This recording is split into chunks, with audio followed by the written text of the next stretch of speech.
Welcome to this news event held by the Bulletin of the Atomic Scientists. You'll hear from the Bulletin's president and CEO, 5 members of the Bulletin's Science and Security Board, and author and science communicator Hank Green. Then we'll open the floor for questions from the media.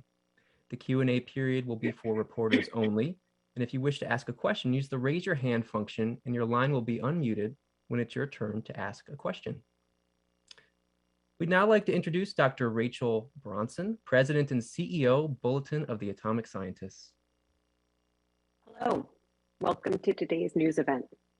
I'd like to thank the Harris School of Public Policy at the University of Chicago for its ongoing partnership and for serving as the Bulletin's host institution. My colleagues and I join you this morning to update you on the 2022 time on the Doomsday Clock. The Science and Security Board of the Bulletin of the Atomic Scientists sets the Doomsday Clock each year to answer 2 important questions. Is humanity safer or at greater risk this year compared to last year? And is humanity safer or at greater risk this year compared to the 75 years we've been asking the question? The time of the Doomsday Clock represents the judgment of leading science and security experts about the threat to human existence, with a focus on man-made threats, nuclear risk, climate change, and new disruptive technologies. We at the Bulletin believe that because humans created these threats, we can reduce them. But doing this is not easy and has never been so. It requires serious work and global engagement at all levels of society. This year marks the 75th anniversary of the Doomsday Clock, one of the most powerful pieces of graphic representation, one of the most effective pieces of science communication, and one of the best examples of the power that art and science can have when they come together in informed and collaborative ways. While the Doomsday Clock serves as a metaphor, the challenges it represents are very, very real. This is one reason that we're excited to have Hank Green join us as a featured guest today. Hank is one of the leading science communicators of our time, and in that way is in direct line of descent from Martil Langsdorff, the creator of the Doomsday Clock. At the Bulletin, we are recognizing the clock's 75th anniversary with innovative programming, including an art exhibit entitled Human Nature at the Weinberg Newton Gallery in Chicago, curated by Cindy Kahn, open through mid-April, a mobilization festival in New York's Times Square, organized around the sculpture Amnesia Atomica, created by the Mexican artist Pedro Reyes, on display between May 17th and 24th, the publication of a new book, The Doomsday Clock at 75, by Robert K. Elder and J.C. Gable, and a social media challenge in which we are asking people around the world to share their ideas of what can be done and what they are doing, what you are doing to turn back the clock. To join the challenge, simply post your ideas to Instagram, Facebook, TikTok, or Twitter with the hashtag #TurnBackTheClock. All of this and more can be found on our website at thebulletin.org. Since its inception, the Bulletin's Doomsday Clock has been set closer and farther away from midnight. In 2020, we set the clock the closest it has ever been to midnight, 100 seconds. It has been set as far away as 17 minutes to midnight at the end of the Cold War. The reasoning for why we set the time where we do can be found in our annual statements that accompany our announcements. We are releasing the 2022 time statement today, and that can also be found at thebulletin.org.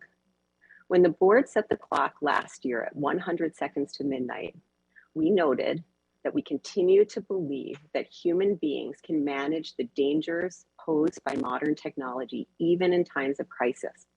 But if humanity is to avoid an existential catastrophe, one that would dwarf anything it has yet seen, national leaders must do a far better job of countering disinformation, heeding science, and cooperating to diminish global risks. The board went on to argue that the COVID-19 pandemic serves as a historic wake-up call, a vivid illustration that national governments and international organizations are unprepared to manage complex and dangerous challenges like those of nuclear weapons and climate change, which currently pose existential threats to humanity, or other dangers, including more virulent pandemics and next generation warfare that could threaten civilization in the near future. This year, in our statement, the Science and Security Board highlights several bright spots and many disturbing trends. The board describes a mixed threat environment, one with positive developments counteracted by accelerating negative ones, an environment that my colleagues will further elucidate in the follow-on discussion that can be found in the statement on our website. Now, joining us from Chicago to reveal the 2022 Doomsday Clock time are Dr. Daniel Holtz, a co-chair of the Science and Security Board and a professor at the University of Chicago in the departments of physics, astronomy, and astrophysics, the Enrico Fermi Institute, and the Kavli Institute for Cosmological Physics. And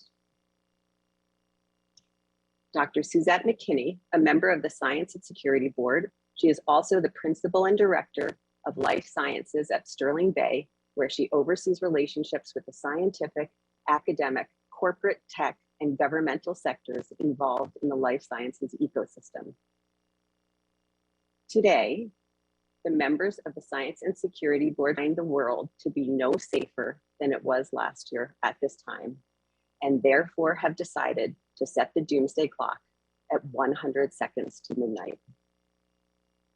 The doomsday clock continues to hover dangerously, reminding us how much work is needed to ensure a safer and healthier planet. We must continue to push the hands of the clock away from midnight. Join us by participating in our Turn Back the Clock challenge that can be found on our website, thebulletin.org. Thank you. Before we continue, please note that a link to the Doomsday Clock report, news release, photos, and video can now be found in the chat area of your Zoom dashboard.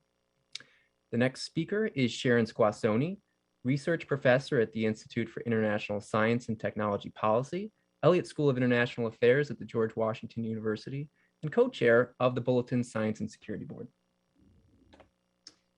Thank you. Good morning, afternoon, or evening, wherever you're joining us from. The doomsday clock is holding steady at 100 seconds to midnight. But steady is not good news. In fact, it reflects the judgment of the board that we are stuck in a perilous moment, one that brings neither stability nor security.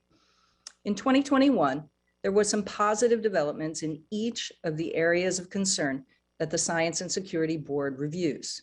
However, these have not managed to outweigh the longer-term negative trends that continue to erode security. For example, the extension of the New START Treaty helpfully keeps a cap on numbers of US and Russian strategic nuclear weapons.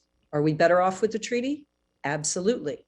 But it is a small down payment on strategic stability so desperately needed between the US and Russia. In the current environment, where we have neither arms race stability nor crisis stability, tensions over Ukraine loom ominously. And with China, efforts to craft a strategic stability are in their infancy.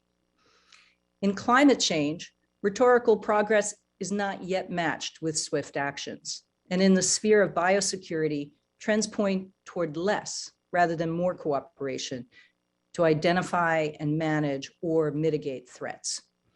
A particularly invidious threat is the intentional undermining of the public's ability to sort out what's true from what's patently false by information warfare. This subverts our ability to arrive at consensus on the solutions needed to achieve positive change. We include at the end of our statement an illustrative list of positive actions that could make a meaningful difference. Although it's not often said, the Science and Security Board is largely optimistic about humankind's ability to use technology to mitigate existential threats, provided there is a will to work toward common objectives. I would now like to turn the floor over to my colleagues who serve on the Bulletin's Science and Security Board to highlight the challenges we considered when setting the 2021 time. Thank you. Again, that was Sharon Squassoni, research professor at the Institute for International Science and Technology Policy, Elliott School of International Affairs at the George Washington University, and co-chair of the Bulletin Science and Security Board. Let's go to our next speaker, Dr. Scott D. Sagan, Caroline S.G. Munro Professor of Political Science and Senior Fellow and Co-Director at the Center for International Security and Cooperation at Stanford University. I want to start by acknowledging some positive steps moving away from the brink in 2021. In February, the United States and Russia agreed to renew the New START treaty for 5 years, capping the number of strategic warheads in each arsenal at 1,550. Washington and Moscow also started 2 sets of diplomatic dialogues about how to best maintain nuclear stability. And Presidents Putin and Biden repeated the mantra that Reagan and Gorbachev first uttered: a nuclear war cannot be won and must never be fought. Such statements do not automatically produce stable relations, but they at least display an awareness of the gravity of the problem. In addition, when the Biden administration began its nuclear posture review process, Secretary Blinken announced that the goal would be to reduce the role of nuclear weapons in US national security policy. And elsewhere, the Biden administration agreed to engage in talks with Iran to re-enter the Joint Comprehensive Plan of Action, to talk to China about strategic stability, and also to re-enter nuclear talks with North Korea. The doomsday clock is not set by good intentions, but rather by evidence of action, or in this case, inaction. Iran has not returned to the negotiations and continues to build an enriched uranium stockpile, getting within weeks of having sufficient materials for a bomb. Saudi leaders have in the meantime said that if Iran goes nuclear, they will too. China has not agreed to strategic talks with the United States, and North Korea has not come to the negotiation table. Signs of nuclear arms races are clear. The Chinese are constructing new ICBM silos on a large scale, leading to concerns that China is considering moving away from a no first use delayed response doctrine to a launch on warning doctrine. And as Herb Lin will discuss momentarily, China and Russia have tested new anti-satellite weapons. The US, Russia, and China are all building hypersonic missiles, and the North Koreans continue to test nuclear-capable short and medium-range missiles, including cruise, ballistic, and glide vehicles. And they continue to produce new nuclear material for an expanding arsenal. Both India and Pakistan continue to increase their arsenals. This fall, President Putin threatened to put nuclear-armed submarines off the US coast. Russian officials warned about tactical nuclear weapons being alerted over the Ukraine crisis, and Russia's Deputy Foreign Minister, Sergei Rybakov, told state television on January 13th they could neither confirm nor exclude potential unspecified military deployments to Cuba and Venezuela. Such nuclear saber rattling is disturbing and dangerous. So with the exception of the New START agreement, the world faces multiple arms races without arms control. And the Science and Security Board will be paying close attention to the nuclear posture review in the hope that the Biden administration will implement its goal to reduce the role of nuclear weapons in US security policy rather than increase their role. Finally, a comment on the January 6, 2021 insurrection on the US Capitol. This was clearly an assault on democracy, but was also a warning of the danger of internal threats to nuclear command and control. The insurrectionists came close to capturing Vice President Mike Pence and the nuclear football that accompanies the Vice President as the backup system for nuclear launch commands. We as a nation have too long been complacent about nuclear security because we believed our system of governance was unshakable and it was safe to have the authority to use nuclear weapons rest in the hands of one individual. It is not. So we have kept the clock so close to midnight in recognition of both external threats and internal threats to nuclear security. Thank you.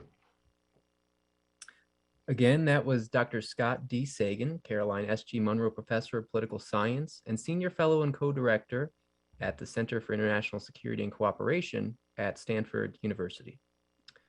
Let's proceed to our next speaker, Dr. Raymond Pierre Humbert, Halley Professor of Physics at the University of Oxford and lead author on the IPCC Third Assessment Report.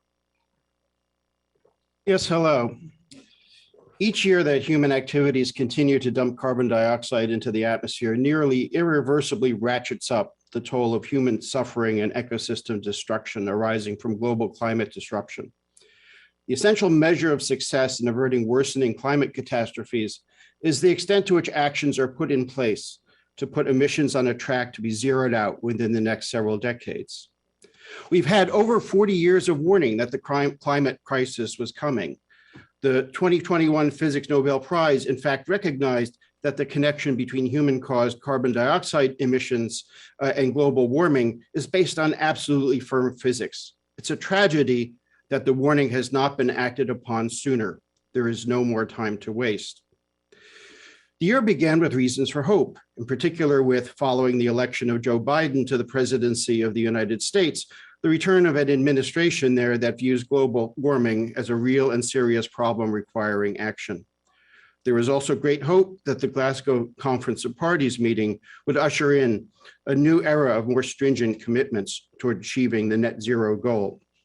Unfortunately, the clock is ticking, and actions taken are not nearly sufficient to achieve decarbonization of the world economy at the rate needed to avoid 2 degrees Celsius of warming, let alone 1.5 degrees Celsius of warming.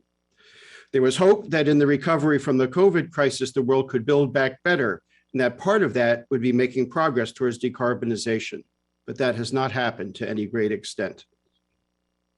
Investment in fossil fuel production proceeds apace, and far from declining, carbon dioxide emissions have resumed their growth. Political paralysis in the United States Senate has prevented the United States from taking the leadership role on climate that it needs to take, and in particular has prevented the kind of key investments needed to decarbonize the US economy, though there have been some improvements around the margins. The past year has seen a staggering onslaught of climate disasters. We've had the heat dome over North America, worldwide fires, drought, floods, but this is just a sample of what is to come if we don't get the emissions of carbon dioxide to zero. There have been some hopeful developments, particularly regarding commitments made in the Glasgow Conference of Parties. Many nations have made commitments to achieving net zero carbon dioxide emissions. It's progress that many nations have acknowledged the need to phase out coal, albeit on a too long time scale. There's hope that the bilateral US-China climate negotiations have continued. But commitments mean nothing if not backed up by firm actions. The key question is whether the commitments made will be backed up by concrete actions.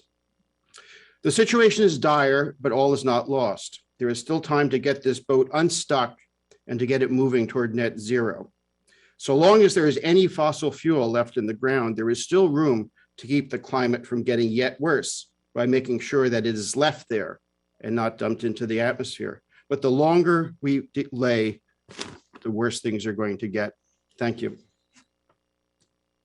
Again, that was Dr. Raymond Pierre Humbert, Halley Professor of Physics at the University of Oxford and lead author on the IPCC Third Assessment Report.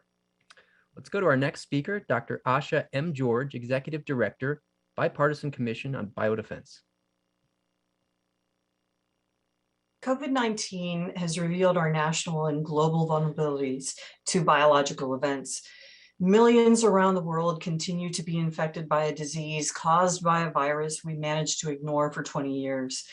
In 2002, the first cases of SARS appeared. Those initial outbreaks should have served as an adequate warning. After all, the disease was deadly and highly infectious. But we managed to control its spread and felt so comfortable that we halted research into a vaccine to treat it. As if that was not enough, we went through the same experience 10 years later in a different part of the world with MERS. We got it under control and forgot about it again. 7 years later, COVID-19 began. The notion that we will never again experience a worldwide disease event caused by SARS is utterly illogical. If we can bring an end to this pandemic soon, we should still expect another variant to arise within 5 to 7 years. The virus continues to mutate and defy our expectations, as well as our medical countermeasures. Let me also remind you that we have yet to defeat pandemic influenza, Ebola, cholera, and a whole range of weaponized biological agents. As the world continues to focus attention and resources on responding to COVID-19, it does little to eliminate the vulnerabilities the disease exploited in the first place. Make no mistake, COVID-19 continues to exploit those vulnerabilities. Misinformation, disinformation, and to borrow from our French colleagues, non-information continue to exacerbate our inability to defeat this virus. Leaving aside the threat from naturally occurring diseases like COVID and pandemic influenza, human-generated biological threats continue to increase. Some we have brought on ourselves, such as through the inappropriate and practically flagrant misuse of antibiotics, forcing microorganisms to mutate and overcome the few medical countermeasures we have. Others occur because the onerous requirements of programs to regulate high biosafety level laboratories do not adequately prevent inadvertent releases of organisms into surrounding environments, not even here in the United States. Many nation states, failed states, and terrorist organizations have also expressed interest in the advantages biological weapons afford, especially in the way of asymmetric warfare. The fact that we have active biological weapons programs in Russia and North Korea, with China and Iran close behind, should give us pause. Nearby countries and those that consider these countries to be enemies must now engage in the arena. The biological arms race has begun again at a time when our vulnerabilities are most obvious. At least 5 million people have died from COVID-19 throughout the world, with an additional estimated 30 million deaths going unreported. Thousands of laboratories work with dangerous pathogens, not just the 59 highest containment laboratories, and those are the labs that we know about. And at least 4 nation states now possess active biological weapons programs. We stand on the precipice of a biological cataclysm. It will take very little more from this arena to push us right over the edge. Countries throughout the world should at least strengthen their ability to monitor for infectious diseases, no matter what the source. They should assume that outbreaks that occur in other countries will not stay confined there within their borders or regions.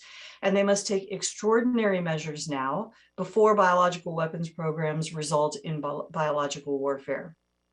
We find ourselves in the worst situation possible, having to prevent and prepare for the next biological event while simultaneously responding to the current pandemic.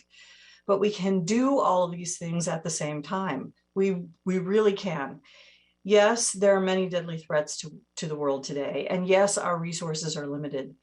But we can no longer afford to focus all of our efforts on other perils to the exclusion of a biological threat. COVID has made that clear. If we do, diseases and lives they take will push the second hand on the doomsday clock closer to midnight. Thank you. Thank you again. That was Dr. Asha M. George, Executive Director, Bipartisan Commission on Biodefense.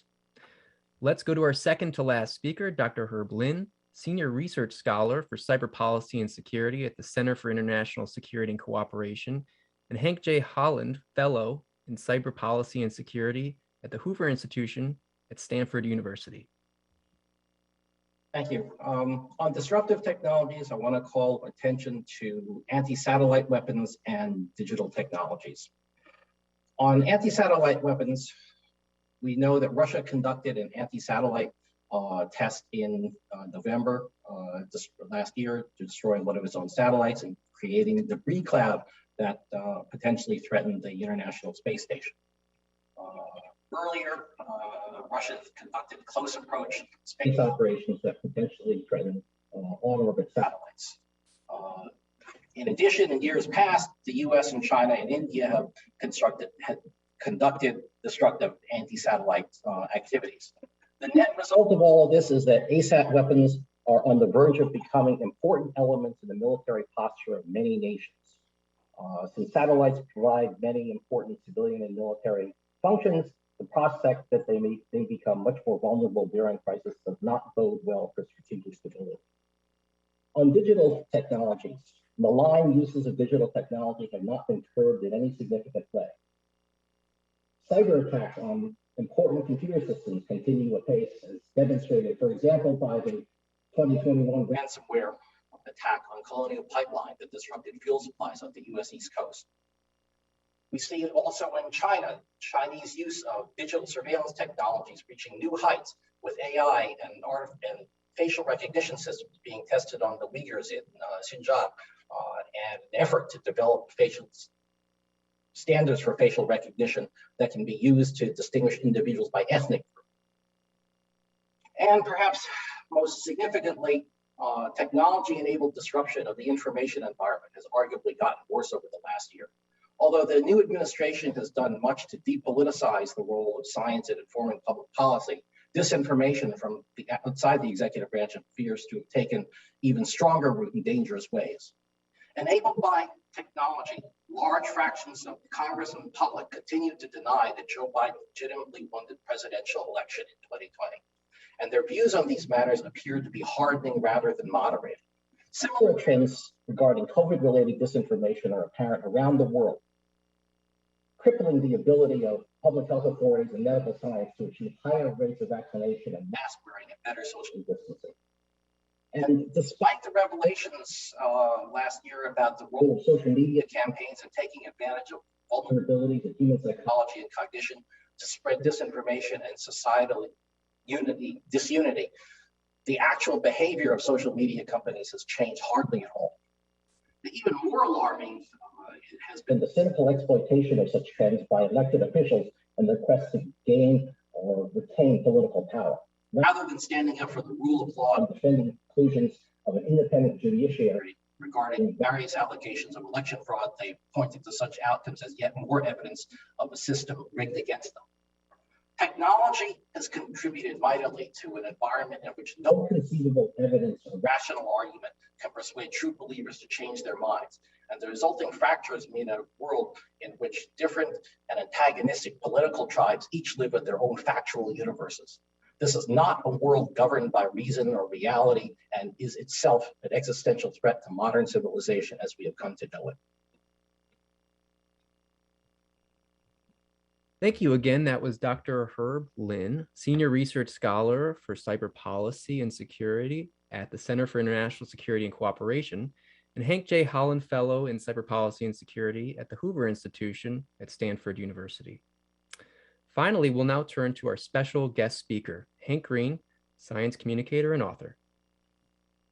Thank you, everyone, for all of that information. I'm really honored to be doing this and sobered by the challenges that have been presented by all of you here today. This is the third year in a row now that the clock has remained at 100 seconds to midnight. And at first glance, that might seem like, great, okay, we're at the same place we were last year, but we aren't. I mean, have you looked around? It feels like things have changed in this year, because this is not what this symbolizes. I think that there have been many positive outcomes that would have moved the clock back on their own. Our understanding of COVID-19 and our capability of preventing and treating it have expanded massively. Our ability to rapidly design and manufacture vaccines is unparalleled in human history. Major car manufacturers are planning on releasing over 100 different fully electric vehicle models in the next 2 years. And this is a stat that kind of blew my mind. The United Kingdom emitted more carbon dioxide in 1889, not per capita as an entire country, than it did in 2021. So economies can grow while emissions shrink, and some governments are doing that. Other governments are pledging to do that. This is nice to know that it's possible, at least.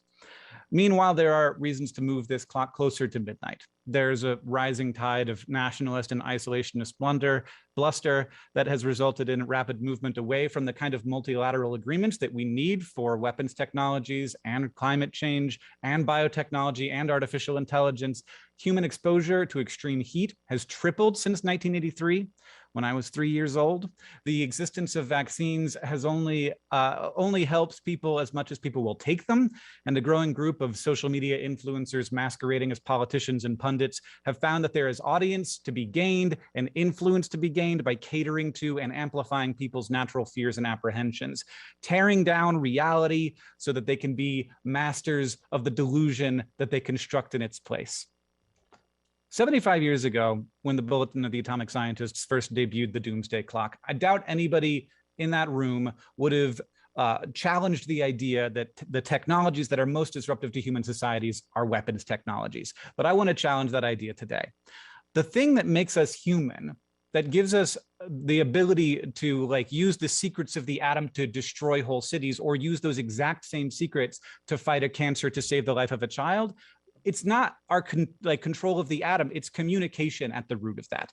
And as we have increased the amount of information we can transfer between each other quickly, so has our power over the world grown. And that power has allowed us to travel to the moon, to visit our grandparents in Seattle, to dramatically decrease the rate of infant mortality, to look back in time to the beginning of the universe, and to watch me in my office from 1,000 miles away. This is the power that allowed the universe to wake up and look at itself and then say to itself, this is beautiful.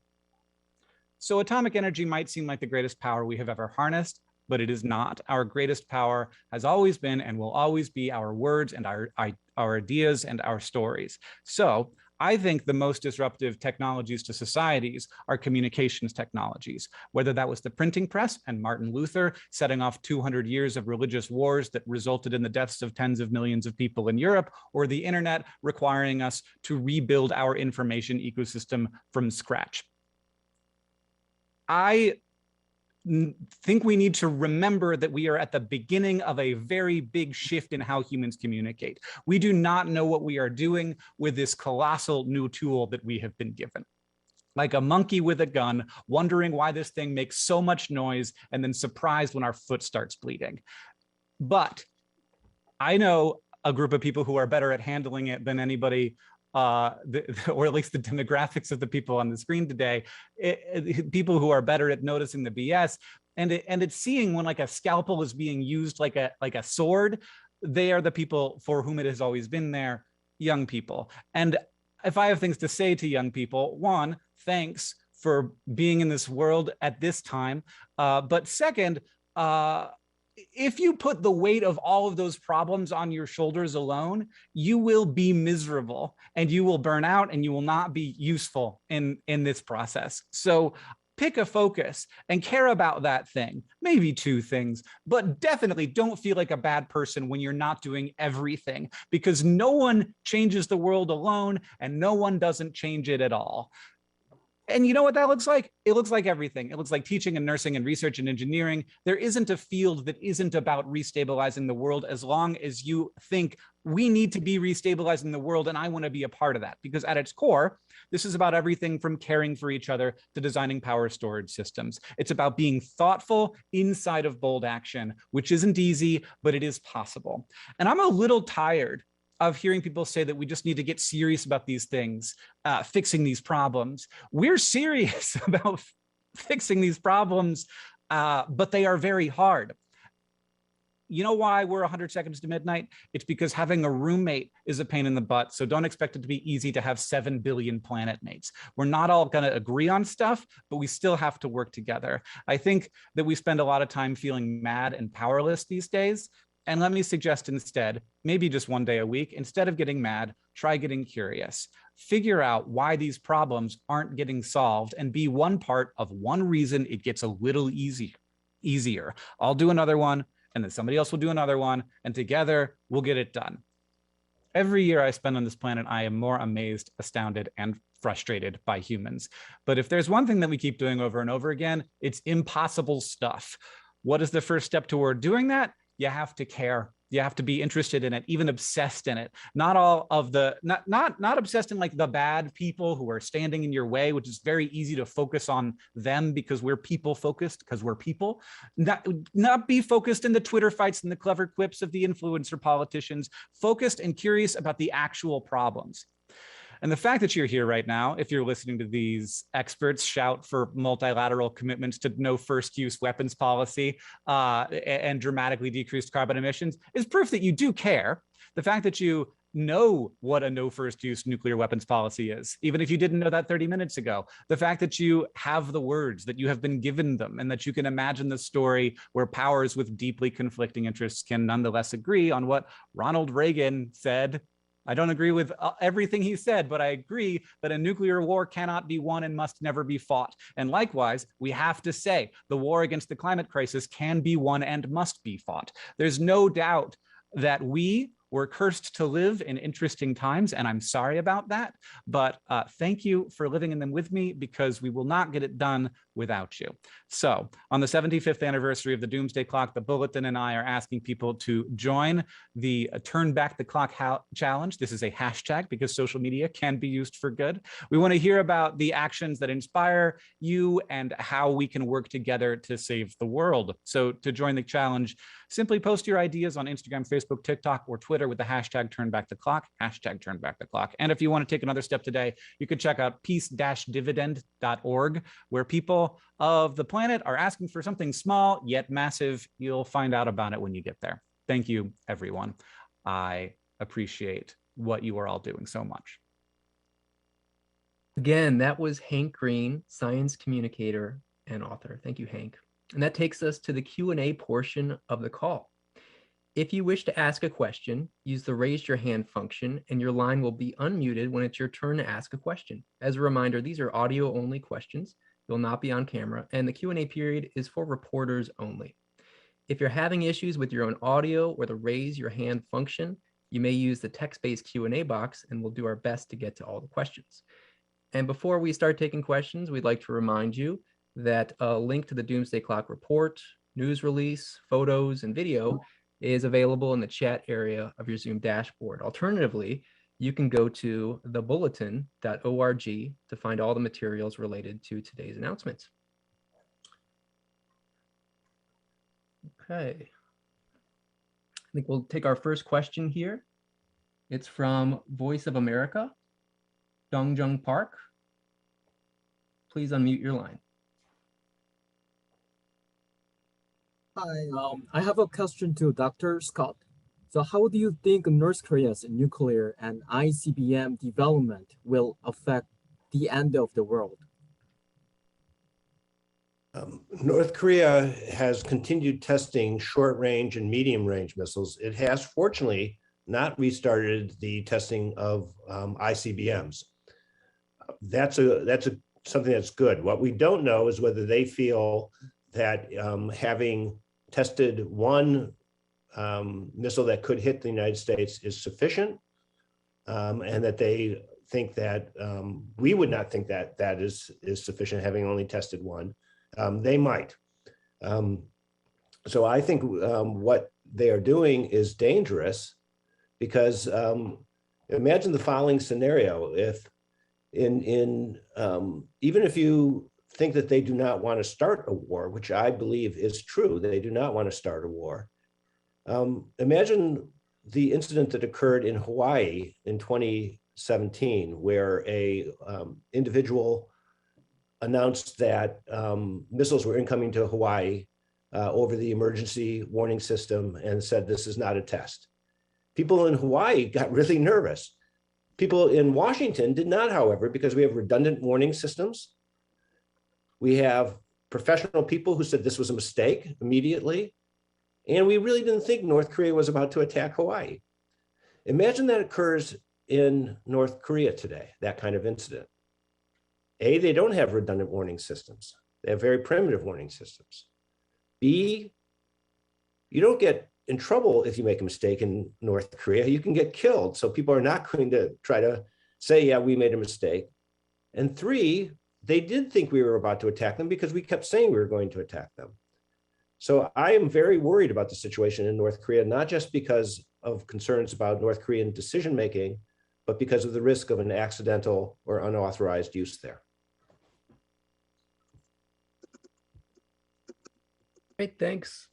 Just to cut in, we want to make sure that reporters on the line have a chance to pose their questions. We know there are several of you. If you wish to ask a question, use the raise your hand function and your line will be unmuted when it's your turn to ask a question.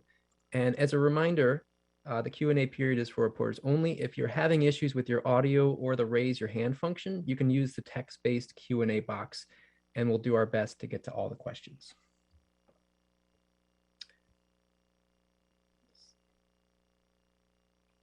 We're not showing any questions at this time. Rachel, is it okay if I throw it over to you for some, to add a little bit? Great, well, thank you. I think you've heard from our Science and Security Board And this will all be online at bulletin.org.